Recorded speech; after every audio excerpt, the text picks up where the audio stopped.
వాళ్ళు ఏం చేస్తారు? ప్రభుత్వ అధికారులు తప్పు చేస్తే లంచాలు తీసుకుంటే పోయి పట్టుకుంటారు కదా. నేను కసంటి ఉంది. కాబట్టి ఎవరికి ఏమి ఆలోచన అవసరం లేదు. పోయినసారి ఇదే పట్టభద్రుల ఎమ్మెల్సీ ఎన్నికల్లో మీ అందరిని వచ్చి చేతి చాపి శిరస్సు వంచి అడిగితే నా అమ్మలు అక్కలు సోదరులంతా అత్యధికంగా ఈ తొర్రూరు నియోజకవర్గం నుంచి నాకు ఓట్లేసి ప్రభుత్వంతో కొట్లాడేటువంటి ఒక పరిస్థితి క్రియేట్ చేసినారు. కానీ పల్లా రాజేశ్వర రెడ్డి గారు ఎమ్మెల్సీగా ఉండి మన హక్కులు నెరవేరుస్తా అని చెప్పి, మన బాధలు తీరుస్తా అని చెప్పి, నిరుద్యోగులకు ఉద్యోగాలు ఇప్పిస్తా అని చెప్పి పచ్చ లేకుండా మారిపోయిండు. ఏమైంది? ఈ ఉప ఎన్నిక ఎందుకు వచ్చిందమ్మా? పట్టభద్రుల ఉప ఎన్నిక ఎందుకు వచ్చింది? పల్లా రాజేశ్వర రెడ్డి పారిపోతే వచ్చింది. పల్లా రాజేశ్వర రెడ్డి గారు గెలిచినా కూడా ఎలాంటి పని చేయకుండా పారిపోతే ఓడిపోయినా తీన్మార్ మల్లన్న 5-6 వేల ఓట్ల తేడాతో ఓడిపోవడం జరిగింది. అయాల నా మీద 100 కోట్లు ఖర్చు పెట్టిండు పల్లా రాజేశ్వర రెడ్డి గారు. కానీ ఇదే తొర్రూరులో ఒక తల్లి నా దగ్గరకు వచ్చేప్పుడు మల్లన్న నా మన్మన్లో 4 ఓట్లున్నాయి, ఇగో నా దగ్గర పింఛన్ పైసలు 400 ఉన్నాయి తీసుకుపోని ఇచ్చింది. ఇదే తొర్రూరులో. ఈ తొర్రూరు గడ్డ అంత గొప్ప గడ్డ. ఈ తొర్రూరు, ఈ పాలకుర్తి నియోజకవర్గం నన్ను కడుపులో పెట్టుకొని చూసుకుంది.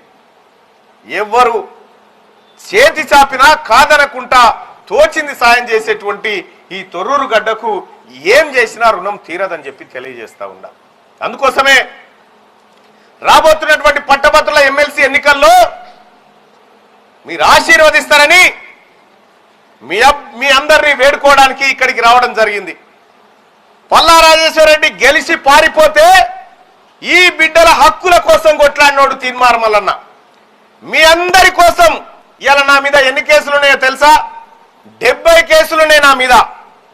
70 కేసులు పెట్టింది గత ప్రభుత్వం కేసీఆర్ గారు. ఈ 70 కేసులలో ఏ ఒక్క కేసు కూడా తీన్మార్ మల్లన్న ఇంటి పంచాయతీ కాదు, తీన్మార్ మల్లన్న భూమి పంచాయతీ కాదు. ఇదంతా ప్రజల కోసం పోరాడుతున్నటువంటి క్రమంలోనే, ఈ ప్రజల హక్కుల కోసం డిమాండ్ చేస్తున్న క్రమంలో పాలకులు, ముఖ్యంగా ఇక్కడ ఉన్నటువంటి మీ 5వ తరగతి అతి ఉన్నత విద్యావంతుడైనటువంటి వ్యక్తి ఎర్రవల్లి దయాకర్ రావు కూడా పెట్టించిండు కొన్ని కేసులు. పెట్టించిండు కేసులకు ఏ రోజన్నా తీన్మార్ మల్లన్న భయపడ్డా? 100 రోజుల పాటు నన్ను జైల్లో బంధిస్తే నా బిడ్డలు డాడీ డాడీ అని ఏడుస్తా ఉంటే 100 రోజుల పాటు నా బిడ్డ కనిపించకపోతే వాస్తవానికి నా బిడ్డ నన్ను పట్టుకుంటే తప్ప నిద్రపోదు. అటువంటి బిడ్డ 100 రోజుల పాటు కన్నీళ్లు పెట్టింది. కన్నీళ్లు పెడితే నేను బయటకు వచ్చిన తర్వాత ఇదే కేసీఆర్ మీద శపథం చేసిన, నిన్ను గద్దె దించకపోతే నా పేరు మార్చుకుంటా అని చెప్పిన. నువ్వు గద్దె దిగిపోయినావు. ఇక ముఖ్యంగా ఇంకో విషయం